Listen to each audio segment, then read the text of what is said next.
मैंने कहा था ना कि हम फिर मिलेंगे।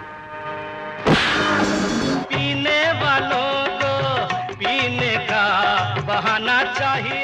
वादा कर ले साजना।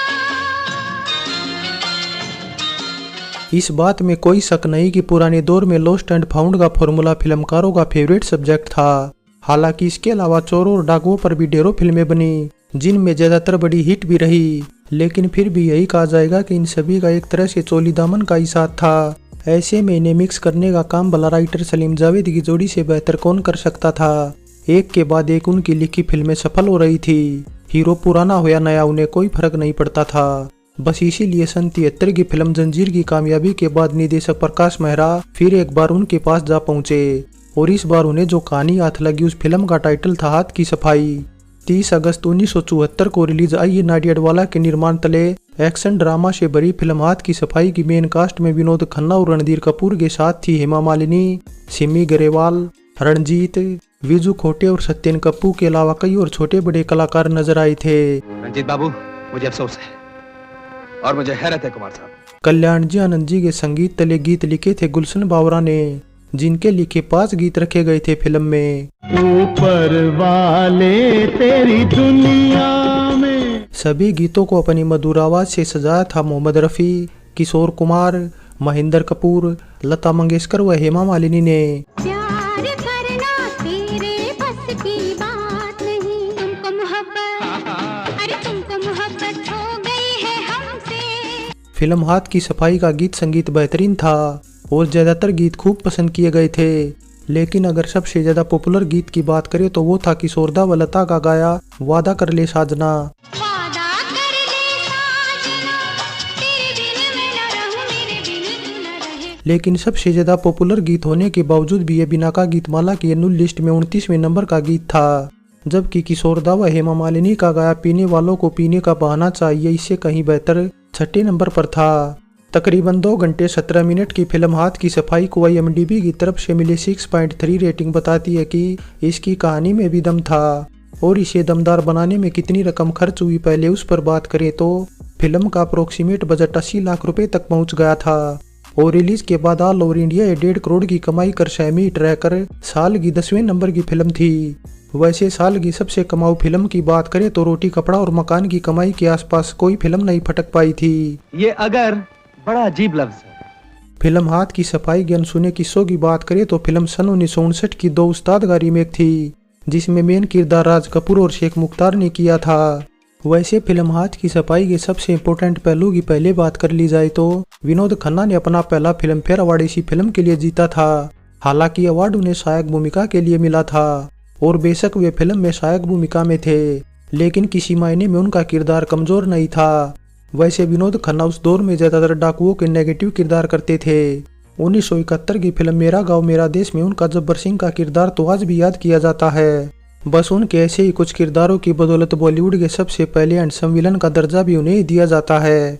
लेकिन ऐसे किरदारों से अलग विनोद खन्ना अपनी इमेज बदलना चाहते थे और असली हीरो बनना चाहते थे, इसलिए ऐसे में फिल्म हाथ की सफाई के लिए मिला फिल्म फेयर अवार्ड न केवल उनकी किस्मत पलटने वाला रहा बल्कि उनके करियर के लिए भी टर्निंग पॉइंट रहा। और रणधीर कपूर बेशक फिल्म के मेन हीरो थे, लेकिन दर्शकों की पहली पसंद विनोद खन्ना ही थे, क्योंकि लुक से लेकर एक्टिंग तक भी रणधीर कपूर पर भारी थे और इसी वजह से प्रकाश मेहरा उन्हें अपनी अगली फिल्म हेरा फेरी में अमिताभ बच्चन से भी ज्यादा फीस देने को तैयार हुए थे। वैसे फिल्म हाथ की सफाई वाला उनका किरदार पहले शॉटगन शत्रुघ्न सिन्हा को ऑफर हुआ था, लेकिन दूसरी फिल्मों में बिजी होने के चलते उन्होंने मना कर दिया और रोल विनोद खन्ना की झोली में आ गिरा। वैसे रणधीर कपूर फिल्म के इकलौते ऐसे हीरो थे जो सन 59 की 2 उस्ताद और हाथ की सफाई दोनों में ही थे, क्योंकि फिल्म 2 उस्ताद में रणधीर ने राज कपूर के बचपन की भूमिका की थी। हालांकि फिल्म हाथ की सफाई वाला उनका किरदार पहले नवीन निश्चल को ऑफर हुआ था, लेकिन उन्होंने करने से मना कर दिया। इसके अलावा फिल्म हाथ की सफाई को लेकर ऐसा भी कहा जाता है कि निदेशक प्रकाश मेहरा ने फिल्म की शूटिंग लगभग पूरी की थी कि एक दिन संडे की शाम को उन्होंने दूरदर्शन पर 2 उस्ताद फिल्म देख ली, जिसे देखकर वे हैरान रह गए, क्योंकि इसकी कहानी हूबहू उनकी फिल्म हाथ की सफाई से मिलती जुलती थी। ऐसे में लगभग पूरी हो चुकी फिल्म की शूटिंग के लिए किसी को दोष देना उन्हें ठीक नहीं लगा। बस इसीलिए प्रकाश मेहरा ने सोच विचार कर कुछ एडिटिंग के जरिए बदलाव करना शुरू कर दिया, जिससे फिल्म की लेंथ तो कुछ कम हुई, लेकिन फिल्म 2 उस्ताद से अलग दिखाने के लिए उन्होंने कुछ सुधार जरूर कर दिया। हालांकि इससे फिल्म के राइटर सलीम जावेद उनसे नाराज हो गए, क्योंकि प्रकाश मेहरा ने बहुत से सीन पर कैची जो चला दी थी। बस इसी वजह से फ्लॉप होने के डर से सलीम जावेद प्रकाश मेहरा को पोस्टर से उनका नाम हटाने की रिक्वेस्ट करने लगे। लेकिन जब उन्होंने ऐसा कहा तब तक फिल्म के पोस्टर छपकर कई जगह पहुंच भी चुके थे। इसीलिए ऐसा कहा जाता है कि दोनों एक पेंटर को साथ लेकर मुंबई में लगे पोस्टर से अपना नाम मिटाने में लग गए थे। लेकिन इसके बाद जब फिल्म बेहतरीन कमाई करने लगी तो फिर कुछ ऐसा हुआ कि उन्हें पेंटर के साथ दोबारा सड़कों पर निकलना पड़ा और दोबारा नाम लिखना पड़ा। वैसे सलीम जावेद की इस हरकत से उल्टे प्रकाश मेहरा उनसे नाराज हो गए और फिर कभी उनके साथ काम नहीं किया। वरना सन 73 की फिल्म जंजीर के टाइम दोनों का याराना प्रकाश मेहरा के साथ खूब जमा था। और जिस तरह जंजीर की कास्टिंग सलीम जावेद की बदौलत फाइनल हुई थी, फिल्म हाथ की सफाई की कास्टिंग भी काफी कुछ उन्होंने ही फाइनल की थी, क्योंकि रणधीर कपूर और हेमा तो मेन कास्ट में पहले ही फाइनल हो चुके थे। बस विनोद खन्ना वाला किरदार फाइनल होना बाकी था। ऐसे में प्रकाश मेहरा महेंद्र संधू को भूमिका में लेना चाहते थे, लेकिन रणधीर के मुकाबले कमजोर भूमिका होने से उन्होंने करने से मना कर दिया। जिसके बाद प्रकाश मेहरा हो या सलीम जावेद, जब विनोद खन्ना का नाम सामने आया तो तीनों ने ही उनके नाम पर मोहर लगा दी। बच्चे, तुम जिस स्कूल में पढ़ते हो हम उसके हेडमास्टर रह चुके हैं। वैसे फिल्म हाथ की सफाई के जरिए विनोद खन्ना और रणधीर कपूर ने पहली बार साथ काम किया था। दोनों इसके बाद कुछ मल्टी स्टारर फिल्मों जैसे गजब और हम पंछी एक डालके में भी साथ काम करने वाले थे, लेकिन कुछ वजहों से दोनों ही फिल्में डिब्बा बंद हो गई। जिसके बाद दोनों सन 2013 में जाकर रमैया वस्तावैया जैसी फिल्म में ही साथ काम कर पाए। कसम उस्मान भाई, बॉम्बे की एक ना एक दिन तुम्हारा बटवा जरूर मारूंगा। फिल्म हाथ की सफाई से जुड़े कुछ और किस्सों की बात करें तो हेमा मालिनी को पहली बार रणधीर कपूर के अपोजिट साइन किया गया था और फिल्म रिलीज होते हुए हिंदी सिनेमा की पहली ऐसी हीरोइन बन गई जिसने पर्दे पर बाप बेटो दोनों के साथ रोमांस किया। क्योंकि दरअसल इससे पहले सन 68 की फिल्म सपनों के सौदागर में हेमा ने राज कपूर के अपोजिट काम किया था।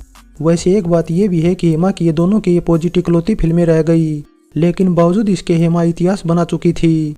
जिसके बाद ऐसा कारनामा कई और हीरोइनों ने भी किया, जैसे जया प्रदा, अमृता सिंह, डिम्पल कपाड़िया, श्रीदेवी, पूनम ढिल्लो, माधुरी दीक्षित, किमी काटकर, रानी मुखर्जी व शिल्पा शेट्टी, ऐसे ही कुछ नाम थे।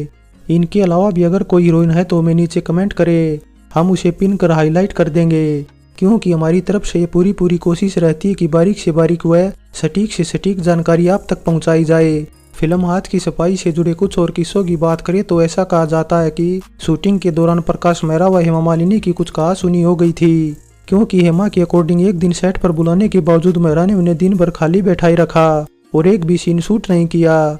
लेकिन इसके उलट मेहरा का ऐसा कहना था कि हेमा बिना बताए सेट पर आ गई थी, जबकि उस दिन वे विनोद खन्ना व रणधीर कपूर के साथ क्लाइमैक्स शूट की तैयारी कर रहे थे। जिसके बाद दोनों का विवाद तब और ज्यादा बढ़ गया जब मेहरा ने उन पर ठीक तरह से काम न करने का आरोप लगा दिया। जिसके बाद हेमा मेहरा को बिना बताए सेट छोड़कर जाने लगी। बस इसी वजह से दोनों का विवाद इतना बढ़ गया कि आगे दोनों ने फिर कभी साथ काम ही नहीं किया। हालांकि बाद में प्रकाश मेहरा ने जब ये पता लगाने की कोशिश की कि ऐसा क्यों हुआ तो पता चला कि ये सब निर्माता नाडिया अडवाला की वजह से हुआ, जिन्होंने हेमा को बार बार सेट पर बुलाकर गलत फहमी पैदा कर दी। क्योंकि नाडिया अडवाला हेमा को उसी दिन फोन करते जिस दिन उनका कोई सीन शूट नहीं किया जाना था। वैसे फिल्म हाथ की सफाई के साथ हेमा का एक अलग ही तरह का किस्सा भी जुड़ा है, क्योंकि हेमा ने किशोरदा के साथ मिलकर पीने वालों को पीने का बहाना चाहिए जैसा गीत गाया था, जो बेहतरीन हिट गीत भी साबित हुआ था। बस इसी वजह से कई निर्माता व निर्देशक इसके बाद हेमा को अपने गीत खुद ही गाने के लिए कहने लगे थे, लेकिन हेमा ने मना कर दिया क्योंकि वे गीत लता मंगेशकर से ही गवाना पसंद करती थी। हालांकि ऐसे में फिर भी उन्होंने निर्माताओं की जिद पर सन 77 की फिल्म ड्रीम गर्ल, किनारा व 89 की फिल्म इंदिरा में गीत गाने पर मजबूर होना पड़ा। वैसे उस दौर में हिंदी सिनेमा से जुड़ी एक बात यह भी थी कि बॉक्स ऑफिस पर फिल्मों की सफलता को देखते हुए साउथ के फिल्मकारों से उनका रीमेक बनाए बगैर नहीं रहा जाता था। इसलिए फिल्म हाथ की सफाई का सन 76 में तेलुगु में और 81 में तमिल में रीमेक बनाया गया था। तो ये तो बात रही फिल्म हाथ की सफाई से जुड़े अनसुने किस्सों की। अब बात 22वें फिल्म फेयर की भी कर ली जाए तो एकमात्र नॉमिनेशन बेस्ट सहायक अभिनेता की कैटेगरी में विनोद खन्ना को ही मिला था, जिसे उन्होंने फिरोज खान, शत्रुघ्न सिन्हा व प्रेम चोपड़ा जैसे सितारों को हरा कर जीता भी था। फाइनली विनोद खन्ना व रणधीर कपूर की जबरदस्त मुठभेड़ से भरी फिल्म हाथ की सफाई को निर्देशक प्रकाश मेहरा व राइटर सलीम जावेद की जोड़ी ने एक एंटरटेनर फिल्म बनाने में कोई कसर नहीं छोड़ी, क्योंकि फिल्म में शायद ही कोई ऐसा सीन आया हो जब दर्शकों को बोरियत महसूस हुई हो। और वैसे भी फिल्म में एक्शन, थ्रिल, रोमांस के तड़के के साथ कॉमेडी का डोज लगाया गया था, जिससे फिल्म और बेहतरीन बन गई थी। हालांकि कुछ वजहों से फिल्म का बजट जरूर कुछ ज्यादा बढ़ गया था, वरना फिल्म बड़ी हिट कहलाती। ओल्ड इज गोल्ड में फिल्म हाथ की सफाई से जुड़ी हमारी ये पेशकश कैसी लगी नीचे कमेंट कर बताएं। अच्छी लगी है तो लाइक और शेयर करने के साथ चैनल सब्सक्राइब करें। तो चलते हैं, फिर मिलेंगे एक और नई वीडियो के साथ।